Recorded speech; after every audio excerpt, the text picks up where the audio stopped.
Hey guys, I hope you're all having a great day, and today I'm going to be doing my summer wrap-up. I know that it's been a while since I have done a wrap-up, but it's just because I don't read that many books, and so if I do a wrap-up like every month, it's just going to be pointless.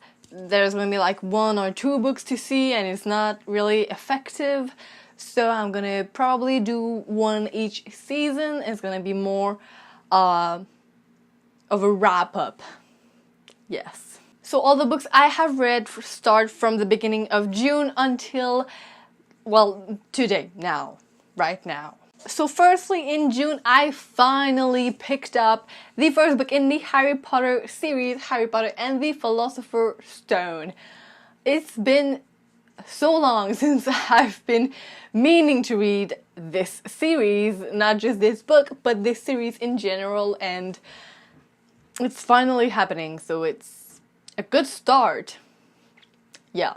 Okay, so I have read this one once before in the French version, which is not the most beautiful, I would say. It's yeah. But then one of my friends lent me the series, the complete series in English, so I was like, well, I'm gonna start rereading this one in English to make like a proper reading experience. I really enjoyed this book. I was, when I first read it in French, it was really easy to read. The writing style was really for middle grade, which is what it was made for, so it's really good. When I read it in English, it was still easy, but there were some words where I was like, oh, thank God I read that first in French, because I would not have known what this word would have been, and I would have to search it, and it's just a waste of time. So I was glad for that part. But yeah, I really enjoyed it. I think I gave it a 4 out of 5 stars. After reading the first Harry Potter, obviously I had to read the second one because it's just that awesome. And yeah, so I read Harry Potter and the Chamber of Secrets. Oh god. I think I give this one also a 4 out of 5 stars. I prefer this one to the first book. The first book, since the movie was still really fresh in my mind, anything was really surprising, and from the second book to the ending of the series, I still have no idea what's gonna happen. So I was really surprised by the events that were happening. The twisted plot was really interesting, even for middle grade. I thought it was really cool and unpredictable for me. But you know, I think that everything is unpredictable when it's not, so I'm not a really good person to look for when it comes to predictable plots. After reading the second book, I went to my trip to Cuba with my family and my friends, and I didn't want to bring the Harry Potter books because I was just really afraid that it would be sand on them, dirt, anything that would happen to them, because they're not mine, so I was really scared about that, so I decided to not bring them. And so I read Someone Like You by Sarah Dessen, which is a really nice book about friendship and first times, and it was just really nice. The first character, I could relate to her, but not in like a very relatable way, because she did some things that I was like, maybe not, I don't know. So basically, there's this girl Haley and her best friend Scarlett, and Scarlett has always been the one who's been like eccentric, joyful, and Haley has always been the shy one that doesn't really speak out. But in this book, Scarlett's boyfriend dies, and it's basically a book about grief and how friendship works in time of grief, how Haley had to not protect Scarlett, but to help her get through her tough times, and it was also a tough time for Haley because she knew him well also. So it was a really, really interesting book. I didn't think it would turn out to be like this. The main love story was not that interesting. It was just a lot of first bad choices, so maybe not. But overall, I really enjoyed it. I think I gave it a 4 out of 5 stars. And so, when I came back from my trip to Cuba, of course, I picked up the third book in the Harry Potter series. Obviously, I have to keep the rhythm of the story, so I read Harry Potter and the Prisoner of Azkaban. This one, I had remembered some parts of the movie, but it was so long ago that even the plot hole in this book I did not see coming, so I don't know what's wrong with me. I don't know, I just can't see plot holes. I can't see twists and events that happen in the book. And yeah, in this one, I liked it a lot. There were some times where I was not bored, but like things were moving a little bit slower than I was expecting things to be.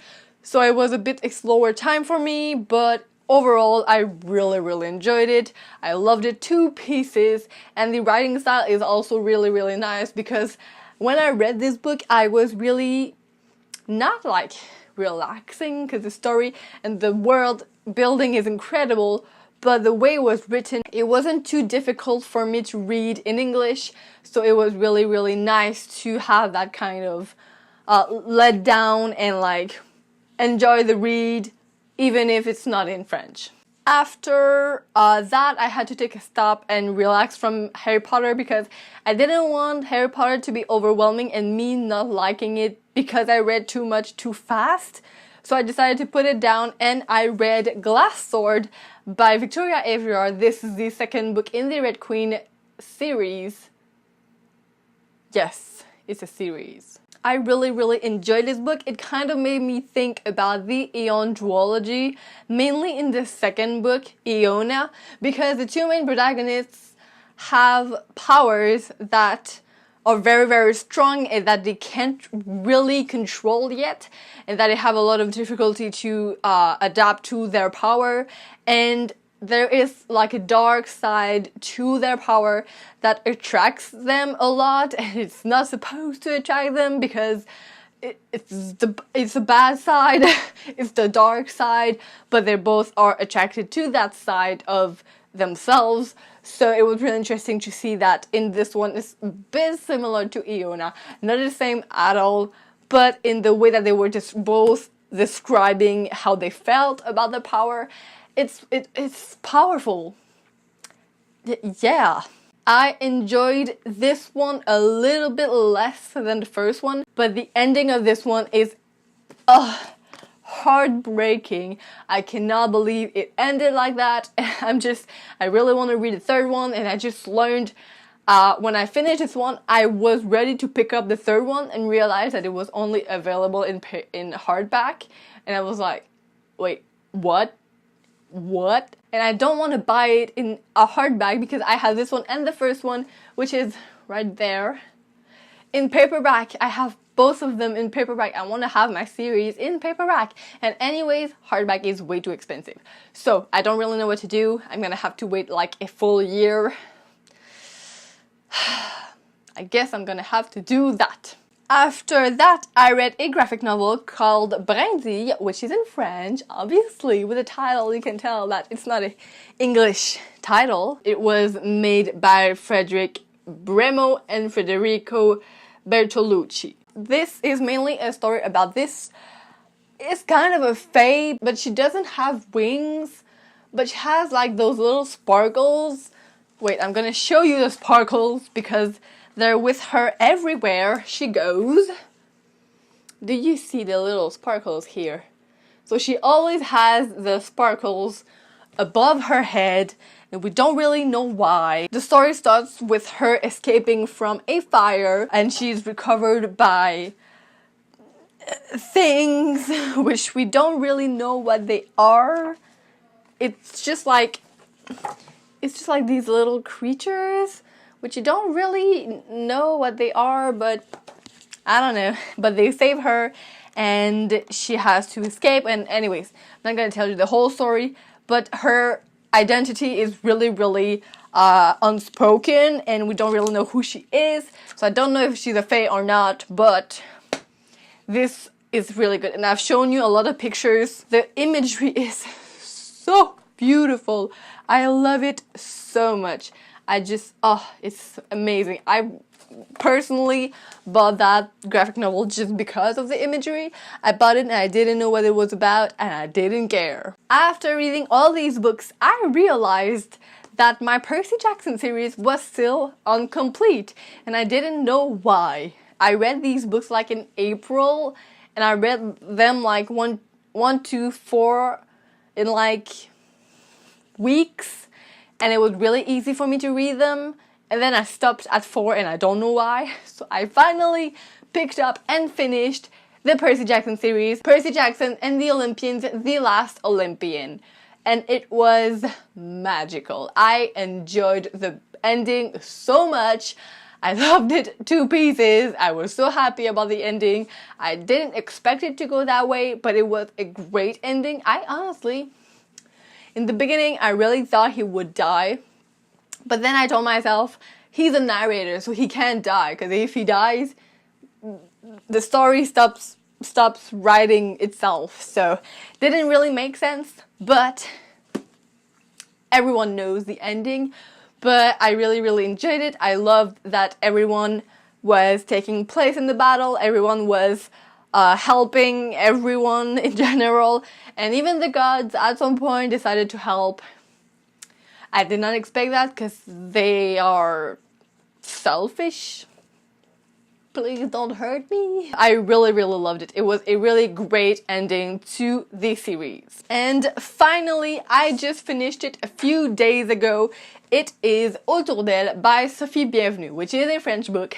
I know. And it's by a Quebec author, and I've talked about her for a while now on my channel, because I read Et au pire on se mariera, which I really enjoyed, and so I read her other book, which was about this guy who wants to find and meet his biological mother. And it's really interesting. The way it's written, it's from almost every point of view of the people whose lives were involved with the mother. But the mother isn't the narrator, so it's really interesting to see that you get the people's point of view about her, but you don't get hers until the very end. So it was really interesting to see that all those lives she touched, but she didn't touch her son's until he finds her. But anyways, I really loved it. It broke my heart in the ending. I was really sad. But anyway, I'm not going to talk too much about this book because no one knows what it's about and nobody is from Quebec, so nobody speaks French, I guess. So that was it for this video, guys. I really hope you enjoyed it. Tell me down below what books you have read this month, this summer, this week. I don't care. Tell me down below your last read or your favorite read of the past few weeks. I would be very happy to add some books on my TBR because we never have enough, right? So that is it for today. I'm gonna see you soon with a new video. Goodbye. De la tierra morena tienen con lindo vienen bajando.